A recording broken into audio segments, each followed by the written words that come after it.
Kadambari silks కళ్యాణం కమనీయం anniversary sale సందర్భంగా బెస్ట్ ఆఫర్స్ ఫ్లాట్ 50% డిస్కౌంట్.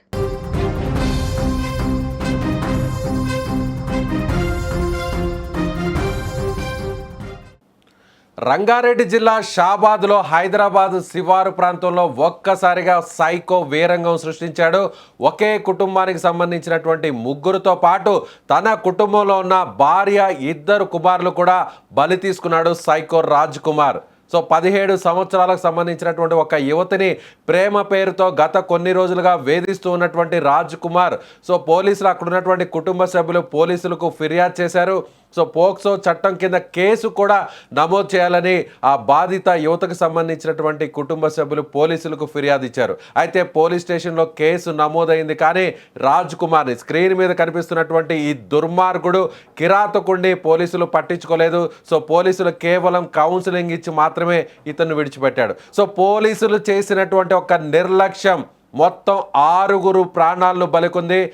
ఆ యువతితో పాటు 17 సంవత్సరాలు ఉన్నటువంటి ఆ యువతి, ఇంటర్మీడియట్ చదువుతున్నటువంటి యువతి ఇంటికి వెళ్ళి ఆమెను హత్య చేసి ఆమెతో పాటు ఆమె తల్లి అలాగే ఆమె అమ్మమ్మలను కూడా ఇద్దరిని అత్యంత కిరాతకంగా చంపాడు. ఆ తర్వాత నేరుగా అక్కడి నుంచి 6 కిలోమీటర్ల దూరంలో ఉన్నటువంటి తన స్వగ్రామానికి చేరుకున్నాడు. స్వగ్రామంలో నిద్రిస్తున్నటువంటి 2 పిల్లలు, 3 సంవత్సరాల కుమారుడు అలాగే 2 సంవత్సరాల వయసున్నటువంటి మరో కుమారుడు అలాగే భార్య, ఈ ముగ్గురిని కూడా అత్యంత కిరాతకంగా కత్తితో గొంతు కోసి చంపేశాడు ఈ సైకో ప్రేమోన్మాది రాజ్ కుమార్. 27 సంవత్సరాల వయసున్నటువంటి ఈ రాజ్ కుమార్ ప్రేమించి పెళ్లి చేసుకున్నాడు.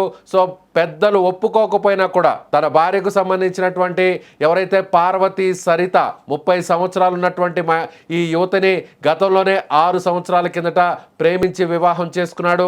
పెద్దలు ఒప్పుకోకపోవడంతో ఒక రకంగా పెద్ద గొడవే సృష్టించి ఆ అమ్మాయిని ఒప్పించి ఎట్టకేలకు పెళ్లి చేసుకున్నాడు.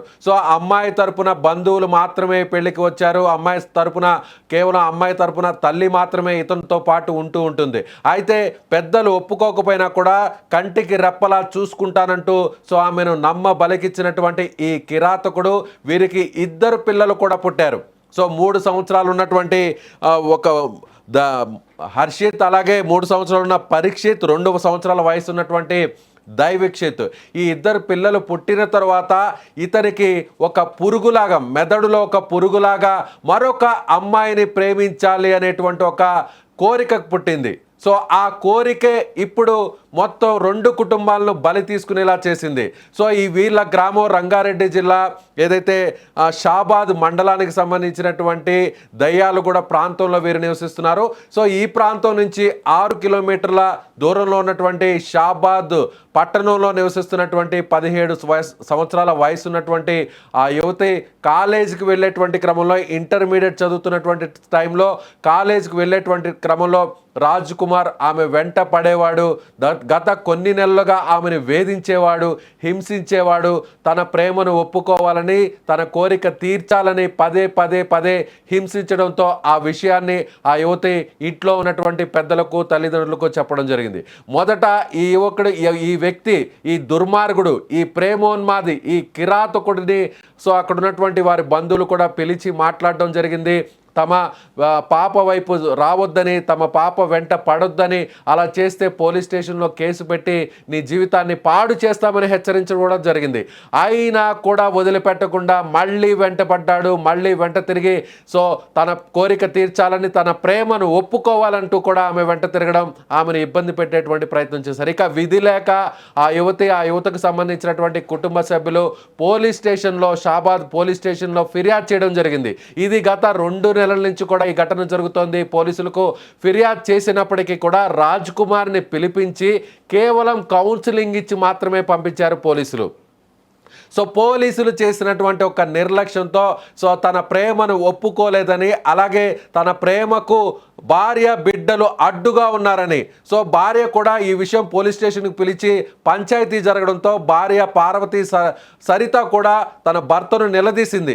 మన ఇద్దరం ప్రేమించి పెళ్లి చేసుకున్నాం, మా ఇంట్లో పెద్దలను ఎదిరించి మరీ పెళ్లి చేసుకున్నాం, మనం ప్రశాంతంగా ఉన్నాం, నువ్వు ఇలా జులాయి తిరుగుళ్ళు తిరగడమే కాకుండా బిడ్డల్ని సంతోషంగా చూసుకోవడమే కాకుండా మన జీవనానికి అవసరమైనటువంటి సో మీరు పని చేయకుండా ఈ విధంగా మరొక యువతిని ఇబ్బంది పెట్టడం, ఆ యువత వెంట పడడం, ఆ యువతిని వేధించడం ప్రేమిపారితో ఎంతవరకు కరెక్ట్ అనేటువంటి నిలదీసినటువంటి క్రమంలో ఇప్పుడు ఆమెతో కూడా గొడవ పడినటువంటి ఈ దుర్మార్గుడు ఎలా అయినా సరే ఒకేసారి 6 మందిని చంపాలని నిర్ణయించుకున్నాడు. ముందుగా పథకం ప్రకారం ఆ యువతి ఉన్నటువంటి ఇంటికి వెళ్ళాడు.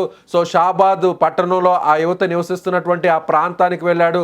అక్కడ ఆ యువతితో పాటు అక్కడే ఉన్నటువంటి ఎవరైతే లక్ష్మి, ఆ యువతి తల్లి 45 సంవత్సరాలు ఉన్నటువంటి లక్ష్మి, అలాగే యువతికి సంబంధించినటువంటి అమ్మమ్మ 65 సంవత్సరాల వయసు ఉన్నటువంటి రుక్కమ్మను అక్కడే స్పాట్లో తన వెంట తెచ్చుకున్నటువంటి కత్తితో గొంతు కోసి చంపేశాడు. అత్యంత కిరాతకంగా చంపేశాడు ఈ ఇద్దరిని. సో వాళ్ళు పెనుగులాడినప్పటికీ కూడా తన వెంట తెచ్చుకున్నటువంటి కత్తితో ఆ ఇద్దరిని దారుణంగా చంపిన తర్వాత సో తనను ప్రేమించినటువంటి వ్యక్తి ఎవరైతే ఉన్నారో, తను ప్రేమించినటువంటి ఆ యువతిని, ఇంటర్మీడియట్ చదువుతున్నటువంటి ఆ యువతి పేరును మేము చెప్పలేకపోతున్నాము, 17 సంవత్సరాల వయసున్నటువంటి యువతి కాబట్టి ఆమెను నేరుగా తన ఇంటి వద్దకు తీసుకొచ్చి బలవంతంగా తీసుకొచ్చి తన ఇంటి దగ్గర ఆమెను చంపిన తరువాత ఆ తర్వాత నేరుగా ఇంటి లోపలికి వెళ్ళడం జరిగింది. ఇంటి లోపల ఉన్నటువంటి భార్య సరస్వతి, 30 సంవత్సరాలు ఉన్నటువంటి సరస్వతిని చంపాడు. ఆ తరువాత నిద్రపోతున్నటువంటి చిన్న పిల్లలను, అభం శుభం తెలియలేనటువంటి పిల్లలను, తనకు పుట్టినటువంటి పిల్లల్ని ఆ తండ్రే అత్యంత కిరాతకంగా చంపినటువంటి ఘటన ఒక్కసారిగా అందరినీ సో అత్యంత బాధకు గురి చేస్తున్నటువంటి పరిస్థితి. ఇప్పుడు రంగారెడ్డి జిల్లా షాబాద్ మండలం ఒక్కసారిగా ఉలిక్కిపడింది. ఒకే కుటుంబంలో ఉన్నటువంటి ముగ్గురిని చంపడం, అదేవిధంగా తన భార్య, 2 బిడ్డలను కూడా చంపడం అనేది ఈ ప్రేమోన్మాది కిరాతకానికి 6 మంది బలవడం అనేది ఇప్పుడు ఒక సంచలనంగా మారిందని చెప్పాలి. ప్రస్తుతం అక్కడ పోలీసులు నిన్న రాత్రి 11 గంటల సమయంలో ఈ హత్యలు జరిగాయి. ఒకేసారి 6 మంది చంపినటువంటి ఈ ఘటన ఒక్కసారిగా వెలుగులోకి రావడంతో పోలీసులు సంఘటనా స్థలానికి చేరుకోవడం జరిగింది. అక్కడ ఉన్నటువంటి బంధువులు, స్థానికులు అందరూ కూడా పోలీసులనే విమర్శిస్తున్నటువంటి పరిస్థితి. పోలీస్ స్టేషన్లో పంచాయతీ చేయకుండా ఈ దుర్మార్గుణ్ణి అరెస్ట్ చేసి ఆ కఠినమైనటువంటి శిక్షలను వేసి ఆ చట్టాన్ని ఒకవేళ ఇంప్లిమెంట్ చేసి ఉంటే ఖచ్చితంగా జైల్లో ఉండేవాడు. ఇవాళ ఆ 6 మంది బతికేవాళ్ళు, అమాయకులైనటువంటి 2 పిల్లలు ప్రాణాలతో ఉండేవారు అనేటువంటి ఆవేదనను ఇప్పుడు అందరూ కూడా వ్యక్తం చేస్తున్నారు. పోలీసులు ప్రస్తుతానికి సంబంధించినటువంటి ఫ్యూచర్ సిటీకి సంబంధించిన కమిషనర్ అక్కడికి స్పాట్కు చేరుకోవడం జరిగింది. మీరు స్క్రీన్ మీద చూడొచ్చు. నిందితుడు రాజ్ కుమార్ ప్రేమించి పెళ్లి చేసుకున్నాడు. సో ఆ అమ్మాయికి సంబంధించి ఎవరైతే ఇప్పుడు స్క్రీన్ మీద కనిపిస్తున్నటువంటి పార్వతి సరిత ఉందో, తన భార్య, ఆమెను ఆల్రెడీ వేరే వివాహం చేసుకునేటువంటి క్రమంలో, పెళ్లి నిశ్చయించినటువంటి క్రమంలో ఈ వ్యక్తి నిన్ను ప్రేమిస్తున్నాను, నువ్వు లేకపోతే చనిపోతాను, బతకలేను అంటూ కూడా ఆ ఇంట్లో వాళ్ళని బెదిరించడం జరిగింది. సో ఇతడి మాయ మాటలు నమ్మిట్టినటువంటి సరస్వతి ఇతనుతో పాటు ఇంట్లో నుంచి బయటకు వచ్చి సో ఇద్దరు కూడా ప్రేమించి పెళ్లి చేసుకున్నారు. అలా పెళ్లి చేసుకున్న తర్వాత 6 సంవత్సరాల పాటు, అంటే తనకు 2 బిడ్డలు, 2 మగపిల్లలు కూడా పుట్టారు. పుట్టిన తర్వాత జులాయిగా తిరుగుతూ ప్రేమించి పెళ్లి చేసుకున్నటువంటి అమ్మాయిని మోసం చేస్తూ 2 బిడ్డలను అన్యాయం చేస్తూ మరొక యువతి వెంట పడ్డాడు. సో ఆ యువతికి ఇష్టం లేకపోయినా కూడా, 17 సంవత్సరాలు ఉన్నటువంటి ఆ యువతికి ఇష్టం లేకపోయినా కూడా కాలేజీకి వెళ్ళేటువంటి టైంలో వెంట పడి తన కోరిక తీర్చాలని, తన ప్రేమను ఒప్పుకోవాలని, లేదంటే చంపేస్తానంటూ కూడా పదే బెదిరించాడు. దీంతో ఆ యువతి పోలీసులకు ఫిర్యాదు చేసింది. అయినా కూడా జరగాల్సినటువంటి దారుణం జరిగిపోయింది. సో దీనికి సంబంధించినటువంటి ఫుల్ డీటెయిల్స్ను తెలుసుకునేటువంటి ప్రయత్నం చేద్దాం. స్పాట్లో సంఘటనా స్థలంలో మా సుమన్ టీవీ ప్రతినిధి రాఘవేంద్ర ఉన్నారు. రాఘవేంద్ర, అసలు ఈ ఘటన ఎన్ని గంటలకు జరిగింది? ఈ ఘటన ముందు ఏం జరిగింది? అంటే పథకం ప్రకారమే ఇతను హత్య చేశాడా, లేదంటే మద్యం మత్తులోనో లేదంటే ఆవేశంలోనో హత్య చేసి ఉంటారని భావిస్తున్నారా పోలీసులు? రైట్. రంగారెడ్డి జిల్లాలోని షాబాద్ మండల కేంద్రంలోని ఏదైతే దైవాలగూడ గ్రామం ఉందో ఆ గ్రామంలోని 6గురిని హత్య చేయడం అనేది కూడా ఇక్కడ కీలకమైన అంశాలు కూడా బయటికి రావడం జరిగింది. మరి అదే విధంగా చేవల్ల పరిసర ప్రాంతాలలోని ఈ చేవల్లకు సంబంధించిన షాబాద్ మండలంలోని ఈ 6గురిని హత్య చేయడం అనేది చాలా సిగ్గుచేటైనటువంటి విషయము. ఎందుకంటే ఇతనిపై, రాజ్ కుమార్ పై గతంలో మే నెల 16వ తేదీన పోక్సో కేసు కూడా బాధితులు ఎవరైతే ఉన్నారో మైనర్ బాలికకు సంబంధించిన వారు, వాళ్ళ కుటుంబంలో కూడా షాబాద్ పోలీస్ స్టేషన్ లోని కేసు నమోదు చేయడం జరిగింది. అయితే ఆ కేసు నమోదు చేసిన పక్షంలోనే మరి పోలీసులు ఏదైతే రిమాండ్ తరలించే ఒక కోణంలోని, కానీ ఎవరైతే నిందితుడు ఉన్నాడో అతన్ని రిమాండ్ తరలించలేదు. మరి అతను పరారీలో ఉన్నట్టు కూడా కుటుంబీకులకు తెలియజేశారు. అంతలోనే మాకు ప్రాణహాని ఉందని కూడా ఎన్నో మార్లు కూడా పోలీస్ స్టేషన్కు వచ్చి కుటుంబీకులందరూ కూడా చెప్పడం జరిగింది. అయినా కానీ పట్టించుకొని పోలీసులు ఇలా చూసుకుంటూ వెళ్తూ ఉంటే మరి ఇంతలోనే ఈ ఘటన జరగడం ఒక అంటే ముందుగా ప్రేమించిన, అంటే ప్రేమ పేరుతో వేధించినటువంటి ఆ యువతి ఇంటికి వెళ్ళి హత్య చేయడం, అదేవిధంగా లేదంటే ఆమెను ఇంటి దగ్గరకు తీసుకొచ్చి చంపాడు అని అంటున్నారు. ఏం జరిగింది అసలు అక్కడ? అయితే ముందుగా ఏంటంటే ఎవరైతే ఫాదర్ వాళ్ళ అమ్మగారు ఉన్నారో అమ్మగారిని కానీ వాళ్ళ నానమ్మని కానీ చంపినాక తర్వాత అమ్మాయిని భయాందోళనకు గురి చేసి అక్కడ నుంచి ఒక 1 కిలోమీటర్ దూరం నాగరికుంట గ్రామం దగ్గరికి తీసుకెళ్లడం జరిగింది. అంత ఆ గ్రామ రెవెన్యూ పరిధిలోని దారుణంగా అతి కిరాతకంగా కత్తితోని దాడి చేయడం జరిగింది అమ్మాయి పైన కూడా. ఆ తర్వాత నేరుగా ఇంటికి రావడం, ఇంట్లో ఉన్నటువంటి భార్య, 2 పిల్లలను చంపేయడం జరిగిందా? అయితే ఇందులోనే కోణం ఆలోచించవచ్చు. ఏంటంటే భార్యాభర్తలు ఇద్దరు విధానంలో కొన్ని సందర్భాల్లో గొడవలు జరుగుతూ ఉన్నాయి. నిరంతరం జరుగుతున్న సమయంలోనే రాత్రి సమయంలోనే భార్యను మద్యం సేవించి భార్యతో గొడవ పడి భార్యను ఫస్ట్ హతమార్చాడు, తర్వాత 2 పిల్లల్ని హతమార్చాడు. అక్కడ నుండి నేరుగా షాబాద్ టౌన్ లోకి వచ్చి షాబాద్ లోని ఎవరైతే యువతి ఉన్నాదో యువతి వాళ్ళ అమ్మ వాళ్ళ ఇంటి దగ్గరికి వచ్చి అక్కడ వారిని హతమార్చాడు. యువతిని భయాందోళనకు గురి చేసి అక్కడ నుంచి తీసుకెళ్లాడు వాహనంలోని. Yes, thank you Raghavendra. Yes, అంటే ముందుగా అక్కడ మనం స్క్రీన్ మీద ఒకసారి చూడొచ్చు, మద్యం సేవించి, అక్కడ మద్యం సేవించడానికి సంబంధించినటువంటి ఆధారాలు కూడా ఉన్నాయి. అక్కడ ఒక బీర్ బాటిల్ కూడా ఉంది. మద్యం సేవించిన అతను ఆ మద్యం మత్తులోనో లేదంటే ఎలా అయినా సరే భార్య పిల్లలను అడ్డు తొలగించుకొని ఆ తర్వాత ప్రేమ పేరుతో వేధించినటువంటి యువతిని, అలాగే ఆ యువతి తల్లి వాళ్ళ నానమ్మను కూడా చంపినటువంటి పరిస్థితి. ఒకసారి మనం సీసీటీవీ ఫుటేజ్ కూడా చూడొచ్చు. సీసీటీవీ ఫుటేజ్లో ఆ యువతిని తీసుకొచ్చి అత్యంత కిరాతకంగా అక్కడ చంపుతున్నటువంటి దృశ్యాలు కూడా అక్కడ రికార్డ్ అయ్యాయి. మొత్తం మీద రాజ్ కుమార్, 27 సంవత్సరాలు ఉన్నటువంటి రాజ్ కుమార్ ఇవాళ 6 మందిని హత్య చేయడం, ఆ హత్య కూడా ప్రేమించి పెళ్లి చేసుకున్నటువంటి భార్యను అత్యంత కిరాతకంగా గొంతు కోసి చంపడం, ఆ తర్వాత నిద్రపోతున్నటువంటి 3 సంవత్సరాల కొడుకు అలాగే 2 సంవత్సరాల వయసు ఉన్నటువంటి కుమారుణ్ణి కూడా గొంతు కోసి చంపేయడం. ఆ రక్తపు మడుగులో ఆ 2 పిల్లలు నిద్ర మత్తులోనే విలవిలలాడుతూ చనిపోయినటువంటి పరిస్థితి. ఆ తర్వాత అక్కడి నుంచి ఆ గ్రామం నుంచి, అంటే దయ్యాలగూడ, రంగారెడ్డి జిల్లా షాబాద్ మండలం దయ్యాలగూడ గ్రామం నుంచి 6 కిలోమీటర్ల దూరంలో ఉన్నటువంటి షాబాద్ పట్టణంకు వెళ్ళడం జరిగింది. అక్కడ ప్రేమ పేరుతో గత కొన్ని నెలలుగా వేధిస్తున్నటువంటి అమాయక యువతి ఇంటికి వెళ్ళడం జరిగింది. ఆ యువతితో పాటు అక్కడే ఉంటున్నటువంటి ఆమె తల్లి లక్ష్మి, 45 సంవత్సరాల వయసు ఉన్నటువంటి లక్ష్మి, అలాగే ఆమె నానమ్మ రుక్కమ్మ, 65 సంవత్సరాలు ఉన్నటువంటి ఆ ఇద్దరిని కూడా అత్యంత కిరాతకంగా పాశవికంగా చంపినటువంటి పరిస్థితి.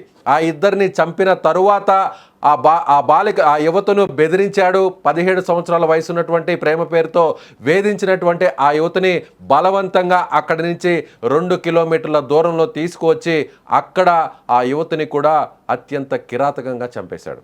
ఇలా ఒకరి తర్వాత ఒకరు, భార్య, 2 పిల్లలు, ఆ తర్వాత యువతికి సంబంధించినటువంటి నానమ్మ, తల్లి, ఆ తర్వాత చివరిలో ప్రేమ పేరుతో వేధించినటువంటి, తన మీద కేసు పెట్టినటువంటి ఆ యువతిని కూడా అత్యంత కిరాతకంగా కేవలం 1 గంట వ్యవధిలోనే 6 మందిని అత్యంత దారుణంగా చంపేశాడు ఈ ప్రేమోన్మాది, ఈ సైకో. రాజ్ కుమార్ ప్రస్తుతం పరారీలో ఉన్నాడు. పోలీసులు అయితే అతని కోసం ప్రత్యేకంగా కొన్ని బృందాలను ఏర్పాటు చేశారు. ఎలా అయినా సరే అతన్ని పట్టుకొని అత్యంత దారుణంగా నడి రోడ్డు మీదే చంపేయాలని ఇప్పుడు అక్కడ ఉన్నటువంటి గ్రామస్తులందరూ కూడా డిమాండ్ చేస్తున్నారు. చూస్తున్నారు. చనిపోయిన అమ్మాయికి నేను అన్నయ్య తను. మా చెల్లెలకి ఆల్రెడీ సంబంధం మాట్లాడినాము. మా కులందారుల సంబంధం మాట్లాడితే ఆ కులపోళ్ళు వచ్చిర్రు, ఎంగేజ్మెంట్ చేసుకురు. ఇక్కడే మా ఇంటికాన్నే చేసుకొని వాళ్ళు వెళ్తుంటే వాళ్ళు హైదరాబాద్ దాటిన తర్వాత నేను డైరెక్ట్ ఆ అబ్బాయికే ఫోన్ చేసిండు. పెళ్ళి ఎవరైతే ఉన్నారో వాళ్ళకి ఫోన్ చేసిండు. నేను అమ్మాయిని ప్రేమించిన, అది చేసి ఇది చేసిన, నువ్వు ఎట్లా చేసుకుంటావు, నేను చేసుకుంటా అని చెప్పి వాళ్ళు డ్రాప్ అయిపోయారు. వీళ్ళు అబ్బాయి ఎత్తుకోపోయిండు. అబ్బాయి ఇంట్లోకి వెళ్ళి అమ్మాయిని తీసుకెళ్ళిండు. పెళ్లి చేసుకుంటూ 2018లో పెళ్లి చేసుకుంటూ పిల్లలు అయ్యారు. కొన్ని రోజులు బయటనే ఉన్నారు. వాళ్ళకి షాబాలో కూడా ఇల్లు ఉంటుంది, ఇక్కడ దేవాలగూడ కూడా ఇల్లు ఉన్నది. వాళ్ళకి ఒక 8-9 ఎకరాల భూమి కూడా ఉన్నది. వాళ్ళ అన్న ఇంతకుముందు ల్యాండ్ అమ్మిండ్రు అన్న, వాళ్ళ చెల్లెలు కూడా వేరే నాగర్కుంట అబ్బాయిని లవ్ మ్యారేజ్ చేసుకొని వాళ్ళు హ్యాపీగా బతుకురాలు శంషాబాద్ ఉన్నారు. ఈ అబ్బాయి కూడా మా చెల్లిని ఎత్తుకొని పోయి మంచిగానే ఉంటారు అనుకున్నాం. మేము చెప్తే వినలేరు. పోలీస్ స్టేషన్లో ఆల్రెడీ కేసు కూడా ఉంటుంది షాబాద్ పోలీస్ స్టేషన్లో. ఎత్తుకొని పోయి పెళ్లి చేసుకుని కొన్ని రోజులు బయట ఉన్నారు. షాబాద్ ఇంట్లో ఉన్నారు. వాళ్ళకి షాబాద్ ఇల్లు ఉంది. షాబాద్ ఇంట్లో ఉన్నారు మంచిగానే ఉన్న తర్వాత కొన్ని రోజులు అయినాక అబ్బాయి పుట్టిండు. ఫస్ట్ అమ్మాయి పుట్టి చచ్చిపోయింది సార్. ఆ ఫస్ట్ నుంచి ఇప్పటి వరకు పుట్టిన పిల్లలు ఎంబడి వాళ్ళ ఇంట్లో ఎవరు రాలేరు చేయడానికి. మా అమ్మనే ఉంది. మా అమ్మని కూడా ఎందుకు పోతావు అని నేనే కోపం చేసిన, నేనే బెదిరించిన. మా అమ్మ నాకు వినకుండా నా బిడ్డ అనుకుంటే వెళ్ళిపోయింది. ఫస్ట్ జజిఖాన్ హాస్పిటల్లో అమ్మాయి పుట్టి చనిపోయింది. తర్వాత మళ్ళీ పెద్ద అబ్బాయి పుట్టిండు. అప్పుడు మేము పోలేము. మళ్ళీ లాస్ట్కు చూసినాము చేసినాము. ఆ పిల్లలు పుట్టినాక ఎవరు సరిగా పట్టించుకోవాలి. తల్లిదండ్రి సరిగా మాట్లాడరు, సరిగా ఉండరు, పిల్లల్ని ఎత్తుకోరు, ముద్దాడరు. మా చెల్లెలు అన్నం ఇచ్చినా తినరు, నీళ్ళు ఇచ్చినా తాగరు. వాళ్ళు షాబాద్కి వెళ్ళి వీళ్ళు ఇక్కడ ఇంటి దగ్గర షిఫ్ట్ అయ్యారు అని చెప్పి ఇక్కడ అలా రాజ్కుమార్ వాళ్ళ దగ్గర ఇక్కడ పెద్ద మనుషులు ఉంటే ఇప్పుడు ఈ రోజు ఇట్లా జరిగేది కాకుండా మీకు వాళ్ళకి చెప్పినా నేను వచ్చి ఇంట్లో ఉండండి అమ్మా అని. ఊళ్ళో అందరికి తెలుసు. ఇంట్లో చిన్న పాపని పెద్ద ఇల్లు ఉంటుంది సార్. ఇక్కడ వెళ్ళడం అంత దూరం ఉంటుంది. అంత దూరంలో చిన్న అమ్మాయి మా చెల్లెలు పెద్ద పర్సనల్ టైల్ లేదు, ఇంతనే ఉంటుంది. చిన్న పిల్లలు ఉంటారు. ఆ పిల్లలు పట్టుకొని ఆ ఇంట్లో ఎట్లుంటారని ఒక వేరే వాళ్ళతో చెప్పించినాము. నేను చెప్పిన వాళ్ళిద్దరికి భార్య భర్తలకు ఏదో లైట్గా గొడవ అయిందంట. వాళ్ళు పోయి షాబాల్ ఇంట్లో ఉన్నారు. ఇప్పుడేమో ఈ అబ్బాయి ఇక్కడ అయ్యింది కాకుండా ఒక అమ్మాయిని షాబాలో లవ్ చేసి అది పోక్సో కేసు అయింది. పోక్సో కేసు అయినాక జైలుకి పంపించక ముందుకే బెయిల్ ఇచ్చిర్రు. బెయిల్ మీద బయటకు వచ్చిండు. బెయిల్ మీద బయటకు వచ్చిన తర్వాత వారం 10 రోజులు అయింది. మంచిగా ఉన్నారు. నేను నిన్న కూడా మా చెల్లెలతో మాట్లాడినా. ఓటర్ ఐడి కోసం సార్ ఫామ్ ఫిల్ మా చెల్లెలతో మాట్లాడినా. ఈ లోపల ఇది జరిగింది సార్.